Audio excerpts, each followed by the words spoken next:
Hi guys. So ఇంట్లో walls అన్నిటి చూసిన ఎంటీగా కనిపిస్తున్నాయి. సో కొద్దిగా డెకరేషన్ చేద్దామనేసి ఇక్కడ కార్డ్బోర్డ్ తోటి రెడీ చేస్తున్నాను అనమాట. ఇది ఫుల్ బ్లాక్ కూడా పెడతాను, చూసేయండి.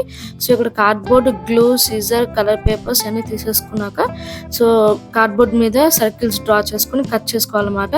దాని తర్వాత దాని మీద డిఫరెంట్ కలర్స్ పెయింట్ ఉంటాయి కదా, వాటర్ కలర్స్వి, అవి డ్రా చేసుకున్నాక వాటి మీద కలర్ పేపర్స్ తీసేసుకుని సేమ్ చిన్న చిన్న సర్కిల్ లాగా డ్రా చేసుకుని కట్ చేసుకుని వీటి మీద అతికించుకున్నాను అనమాట.